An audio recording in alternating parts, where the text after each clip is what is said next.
When your world is gripped by confusion and terror, there's only one news network you can turn to. It's definitely the most exciting school shooting in years. It begs the question, is stealing a child as easy as it seems? Accurate. Play your cards right here. You could become an insufferable rich asshole. The violence here shows no signs of stopping ever. Hard-hitting. You are lying!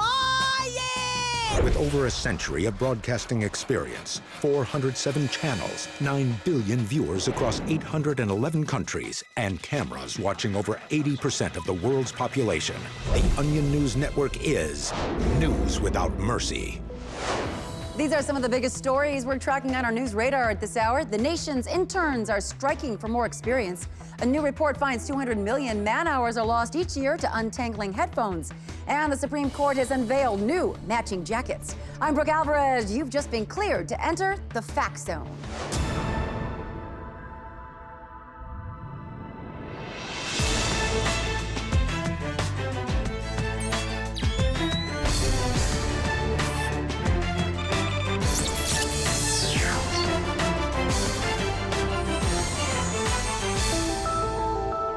Stay sharp, you're on the FactZone, the top-rated news show on cable. We begin tonight with an update on a story we've been following all week. Hannah Stevenson, the 16-year-old girl from Detroit, accused of stabbing a classmate to death with a screwdriver last month. At her arraignment this afternoon, Hannah received the harshest possible sentencing from the judge. She will be tried as a black adult. Due to the extreme and violent nature of this crime, this court finds it fitting to try the defendant as an African American. Henceforth, you will be referred to for the jury by the name Quandell Brown. Once the trial begins next week, all courtroom images of Hannah will depict her as a 300-pound muscular black man, and jury members will be instructed to imagine her as such. We're going to do our best to make sure that Hannah is treated with the sympathy and sensitivity that she, as a photogenic white girl, deserves. This is America. Nobody deserves to be treated as a black man. Now that Hannah has been ruled black, the court has instructed local media to assume she's guilty, and the police have retroactively charged her with assaulting her arresting officer. Hannah's 24 character witnesses have been replaced by a single crack addict who goes by the name of Skaggs. Hannah's parents are, of course, planning to appeal the ruling, saying that their daughter should at most be tried as a black celebrity or a stunningly beautiful Filipino lady. Every time I hear a story like that, it makes me so glad I'm exempt from the legal system. All right, let's go now to our top story this evening. The State Department has announced that North Korean leader Kim Jong-il has agreed to suspend his country's nuclear program in exchange for the lead role in the next Batman movie. For more on this story, let's go now to our senior White House correspondent, Jane Carmichael. Jane, what exactly led to this deal? Well, Brooke, it's the result of 6 weeks of high-level talks in Geneva that began after Kim Jong-il sent Secretary of State Clinton several elaborate oil paintings he had made of himself in a Batman outfit. Oh, a clear signal that he was ready to talk. Yes, that's right, but the negotiations were very contentious. Apparently, at first, Kim said he would only shut down his reactors if he could play every part in the film. His spokesman conceded that point last week. Gary Oldman and Morgan Freeman shall be allowed to participate in the film so that they may learn the glorious craft of acting from the dear leader.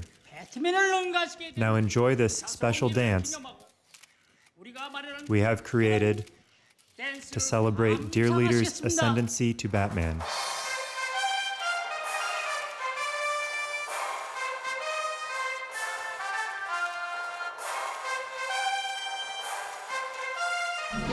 Kim also gave up his demand that the movie end with Batman fighting a monster named Nodong Jimseong, a kind of lizard creature who grows large and complacent as he drinks the blood of Gotham City's worker class. Now, Jane, I understand that Kim even agreed to reveal the locations of North Korea's notorious hidden uranium plants. Yes, that's right. He finally relented, but only if Celine Dion was cast as Alfred, and the two could record a song to play over the end credits of the film. All right. Well, thank you, Jane.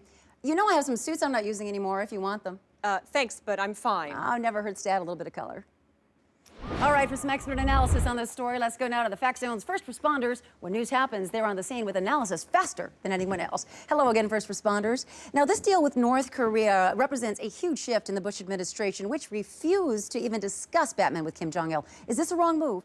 Absolutely a wrong move. I mean, we need to eliminate North Korea as a nuclear threat, yes, but it's not worth meddling with something as beloved as the Batman franchise. Kim Jong-il doesn't have the body of Christian Bale or even Val Kilmer. So, David, you disagree? Yes, I mean, I think it's risky, but it could pay off. I mean, look how moving Mahmoud Ahmadinejad was in the off-Broadway production of The Cherry Orchard last year. He was phenomenal. Oh, amazing. Well, so what you're saying is we shouldn't ignore the possibility that Kim Jong-il could be fantastic as Batman. Exactly. He has extensive acting experience, and he's done several North Korean superhero films, most recently as The Glorious Laborer, where he plays a machine shop worker by day and also a machine shop worker by night. But he still doesn't have the buns to play Batman. Well, America wants its Batman to have an apple bottom. That's true, but another concern about this is what do we do if Kim Jong-il takes the role and begins enriching uranium anyway? Well, that's where I think we need to require him to shoot an alternate ending in which Batman is beaten up and then cries like a little baby. Then we can use that as leverage against him. It was a mistake not to do that. Yeah, All right. Well, you know, as part of the agreement, Christian Bale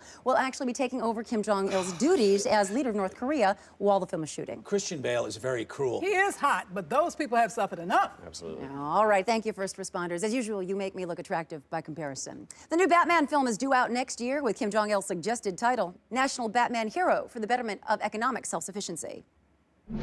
All right, we have an update now on missing Onion News Network reporter Susan Merriweather, who was kidnapped in Afghanistan last week. Her Taliban captors have just released the first video of Susan, and I'm being told, tragically, that she looks just terrible. FactZone's own Tucker Hope has those photos now over at the high-definition recon wall. Tucker. Thank you very much, Brooke. Now, we should warn our viewers at home that Susan's kidnappers have not allowed her access to a hair and makeup team, so these images are very disturbing. Oh, it is just tragic to see her like this. It is. Susan, of course, was one of our most attractive reporters, and we all remember how radiant she looked during her coverage of the 2004 tsunami. She made that tsunami, really. Yes. Unfortunately, not looking her best here, as you can see. Oh, God, Tucker, what did they do to her hair there? Well, I actually consulted with some top salons, and apparently Susan has been denied access to volumizing products, which would account for the alarming amounts of flatness you see both here and here. It is just hard to comprehend how anyone, even a terrorist, could treat a TV personality's hair that way. It is, and we all just pray that the terrorists show some mercy and give her a quick powdering before they release more images. The tears and blood are really starting to make her cheeks look shiny. All right, Tucker, thank you so much for that report. I'm assuming you'll bring us details as they come in. Of course, Brooke, that's all I really live for. I don't understand why they had to take her instead of one of our hairy, pale print journalists. Last week, Carmine, Washington lost a true hero when firefighter Sam Kelty was tragically killed in the line of duty, saving the life of Melanie Wilkerson. On the Onion News Network's Today Now this morning, Jim and Tracy interviewed Melanie for the first time about her dramatic rescue. I'm so thankful to Mr. Kelty for saving me. Oh, he made such a sacrifice, didn't he? Now, obviously, a lot of people are hearing this incredible story and wondering, was it worth it? Will Melanie now become as great a person as Sam Kelty was, or would it have been better if she had died in the fire? Now, Melanie, nothing you've done in your 15 years of life will justify the death of Sam Kelty. What are you prepared to do to show that his death was worth it? Well, you maybe want to be a hero, Melanie, or maybe join the fire department and carry on Sam's work. I haven't really been thinking about it. You haven't thought about it. The doctor said I should focus on getting better. Have you ever saved a life, Melanie? No. Oh, because some would say if you don't save at least one other life at some point, it's a net loss. Where do you plan to be in 5 years? What are your goals? I want to go to college. How will your going to college help fill the void left in the lives of Sam's widow and his children, who are now going to grow up without a father because of you? I don't know. My mom said there must be a reason why God wants me on this earth. Oh, so it's up to you to figure out what God wants you to do, or you'll be letting down God himself. Well, Melanie, of course, we can't know yet whether or not your life will measure up to the tragic loss of Sam's, but what we do know is that Today Now has commissioned the building of a 20-foot bronze statue of Sam to be put on your front lawn as a constant reminder of the man who gave his life to save yours. You're welcome. And here in the Fact Zone, we'll be charting Melanie's every misstep. Okay, now it's time to find out what you say. We get hundreds of emails from viewers every day here in the Fact Zone, but this was one I just couldn't ignore. Nicole Callister wrote, I was happy to see Fact Zone cover the recent renovation of the Alamo, but it was actually built in the 1700s, not in 1836, like you said. Well, I had a team of our best fact checkers dig into this report, and it turns out that Mrs. Callister is right. Not surprising, since she's a history teacher in Ventura, California. Not the most popular history teacher, it would seem. Our reporters talked to a few of her students yesterday who described Mrs. Callister as boring, super annoying, and in a common criticism, ugly. We do, however, admire your persistence in tracking down our error, Mrs. Callister. Glad you were able to fit us into your active social calendar, which our computer experts found is comprised mainly of looking at recipes online or working on jigsaw puzzles alone in your kitchen while your husband, Peter Callister, says he's at the office but is actually in a Red Roof Inn in Pierpont Bay having an affair with a woman he met on Craigslist. Of course, we both know that your fixation on the Alamo really stems from the fact that you once visited the attraction with your mentally handicapped son, Arthur, who it's clear now will never grow up to be an architect, as you once naively hoped. If you have a compliment or criticism for us, as always, we encourage you to contact us on our website. All right, time for a quick break now, but we are tracking a lot more stories here in the Fact Zone, including that big scandal over French President Nicolas Sarkozy dry humping his wife on the floor of the UN. Stay with us. I just don't see why it was a problem. You're back in the Fact Zone. We have an incoming news blast for you now on kidnapped reporter Susan Merriweather. The Onion News Network has airlifted a team of hair and makeup artists to the Kandahar region of Afghanistan, where the al-Qaeda terrorists are thought to be holding Susan. They're about to be parachuted into the mountains below, where we hope they will also be kidnapped by the terrorists so that they can provide the styling expertise Susan so desperately needs. Such an important assignment. Our thoughts, of course, are with them. Now let's turn to Tucker at the touchscreen with our daily briefing. Hey, Brooke. Hey, Tucker, you just came back from the Touchscreen Correspondent Awards where you took second place, correct? Thank you so much, Brooke. It was an honor to be nominated. Well, you will always be #1 around here, Tucker, at least when it comes to the touchscreen stuff. Wow, thank you so much. Yeah. It's an honor just to be All right, here. Tucker. Okay, let's start off in Washington, where Deputy FDA Commissioner Steve Hoyer made an announcement today urging Americans to, quote, just eat a goddamn vegetable once in a while. You just buy a bag of fucking carrots and you eat them the way you'd normally eat a package of hot dogs, okay? You usually stand in front of an open fridge door shoving them in your fat face cold. Well, then just do that with a carrot. It's that fucking simple. Jesus Christ. According to aides, Hoyer is hoping to build on recent initiatives, including the Maybe Don't Melt Cheese Over Every Meal project and Breathe Between Bites, What Are You, a Pack of Animals program.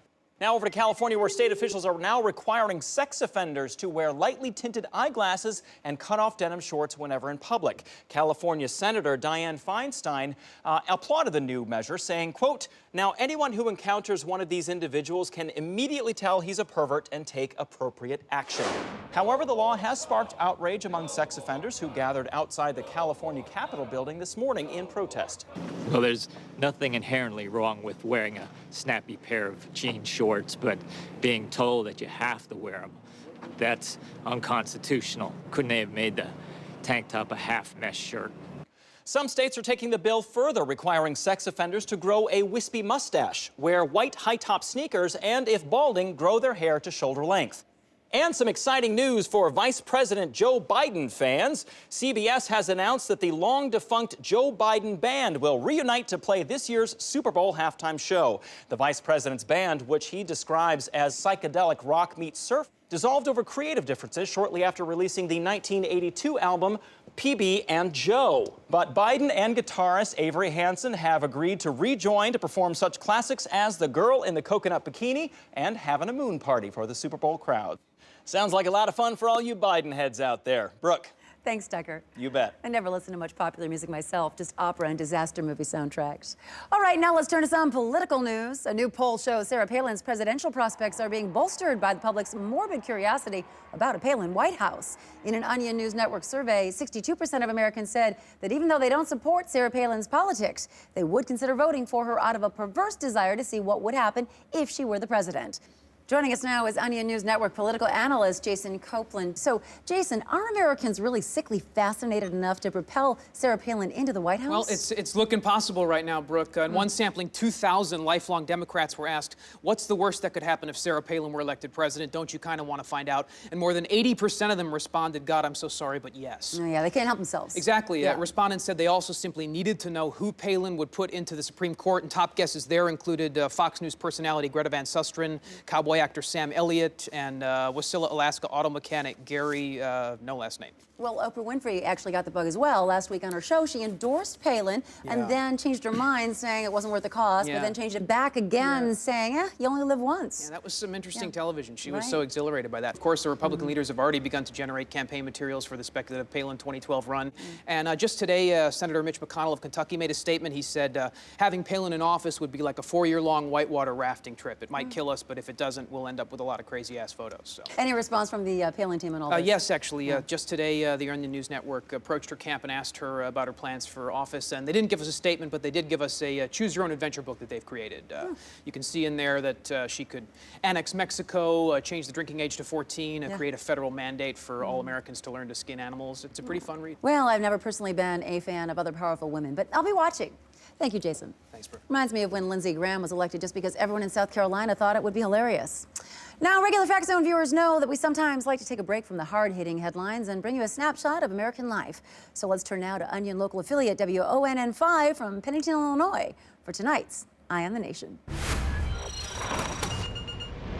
Now, you've probably heard the talk. Apparently, a perfectly good tire is just sitting there behind the Kroger. That's right, Diane. The tire, which isn't flat or anything, was first spotted by Kroger deli manager Calvin Ettridge. I came out for my smoke break, and there was this tire just sitting there. It looks almost new. I mean, hell, I take it myself, but I got a Silverado, and those need the 17-inch. Experts like the mechanic who rents a room from Calvin's mother were brought in to confirm the tire's quality. That's a good tire. Tire like that, at least 60 bucks. Kroger security camera footage confirms that the tire had been sitting there for at least a day, which raises more questions than it answers. I don't know who left that tire there. Someone left a rake, but they came back and got it. Several people have made attempts to find the tire a home. I called my nephew about the tire. He's a bank manager at Fairpoint. But I'm just concerned that someone's going to pick it up before he can get here. Now I don't dare. My doctor would kill me if I lifted that thing myself. I've got a bad back. Mayor Sue Hallinan even weighed in on the tire issue, speaking to reporters earlier today. We all know the tire situation is extremely delicate. Whoever snatches that thing up first, we all know somebody else is going to come forward and say it's their tire. Remember what happened when Mr. Davis put that couch out on the curb and then tried to take it back once he saw Toby already loading it onto his truck? As of this hour, no one has claimed the tire. I repeat, the tire is still sitting out behind the Kroger. What do you think, Diane? You going to go after that tire? You know it. Always nice to see what's going on out in the hinterland. All right, now, some very sad breaking news coming out of Detroit. Hannah Stevenson, the 16-year-old girl being tried as a black adult, has reportedly been the victim of a hate crime. Witnesses at the scene are saying that Hannah was walking down the steps of the courthouse when a pickup truck bearing a large Confederate flag pulled up. Someone in the truck shouted, quote, "This is what happens when you kill a white girl," and proceeded to shoot her 3 times before speeding away. Hannah was pronounced dead at the scene. Very sad news, especially considering police rarely spend time investigating the death of a black man like Hannah. All right, now we have to take a quick break, but let's play you out with a bit of the Joe Biden band's hit song, Sister-in-Law, at a 1971 live performance in San Francisco. We'll be right back. I want you in my life. Sister-in-law, why you gotta go and break my heart? Retinal scan complete. You're back in the Fact Zone. We have an update now coming to us from Hollywood, where yet another time-traveling soldier from the year 2075 has been arrested for harassing celebrity child Suri Cruise. This time while the famous 4-year-old was shopping with her mom, Katie Holmes, in downtown L.A. Witnesses report the man emerged from a strange blue portal and ran toward the child. It was crazy. He was yelling, "Suri Cruise must be stopped. Suri Cruise must be stopped." He was a total whack job. Who talks to an innocent little girl like that? Thankfully, the 22nd century interloper was quickly tackled by Cruise family bodyguards and handed over to police, leaving mom and daughter to continue their shopping trip. This is your only hope. Stop the drag queen. The future of the human race depends on it. For the Star Fix, let's welcome Madison Daly, who's been covering this story all month. Hello, Brooke. Nice to see you. I understand this is the 5th time these time travelers have come after Suri. This can't be easy for the Cruise family. No, and it's a shame, really. Tom and Katie have tried to keep little Suri out of the spotlight, but it's hard to do with all these soldiers from the future insisting they need to, quote, alter the timeline. Well, I can certainly verify that anyone in the public eye is going to attract a few crazies, but to harass a child... Right, and these guys from the future really are obsessed with her. Police even found several photos of Suri among the time traveler's possessions. Yeah, well, thank you so much, Madison, for your version of expertise. Tom Cruise released a statement this morning about this latest scuffle. He said, "I'm just glad this man has been apprehended and Suri's safe. You have no idea how important this little girl's future is." All right, now Tucker is at the recon wall with another history lesson for us. Tucker. Thank you so much, Brooke. It was on this day 60 years ago that the hand job was first invented. A research team led by Dr. Fred Gilgoff developed the revolutionary two-person masturbation technique after months of experimentation. Last September, in his final interview before his death, Dr. Gilgoff recalled the hand job's long path to success. At first, we thought it would work if the woman just held on to it. Then we tried having the man wiggle his body, but that didn't work either. Finally, the answer appeared.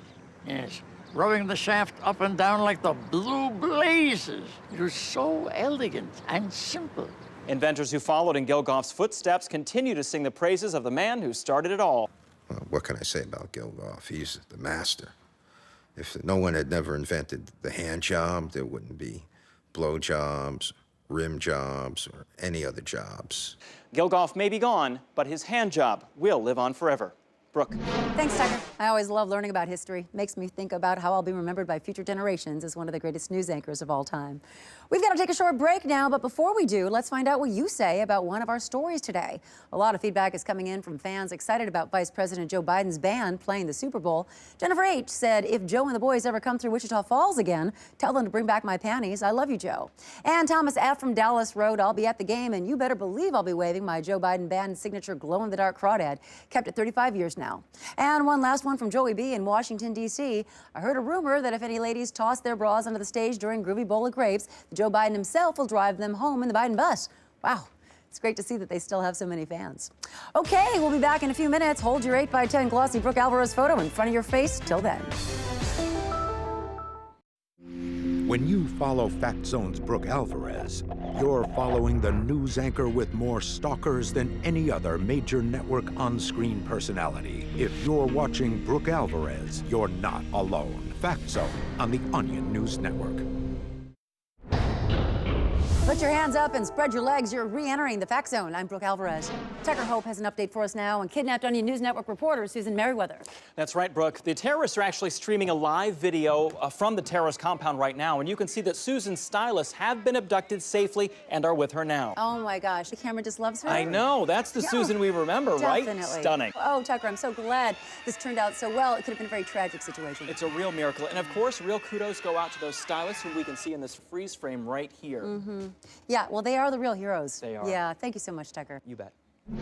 Well, right now it's time for the Crest-Beckler stance. Jode, I hear you have a message for President Obama on tonight's show. Oh, yes, ma'am. This IRS has it, boy, send me a letter, says I owe him 1,700 Yankee dollars. Well, it says this black president would poach muskrats with Che Guevara sooner than lower taxes. We're fixing for David Frum to be hearing Joe about it. And that's all from the Fact Zone, but the Onion News Network is always with you, even when you think you're alone.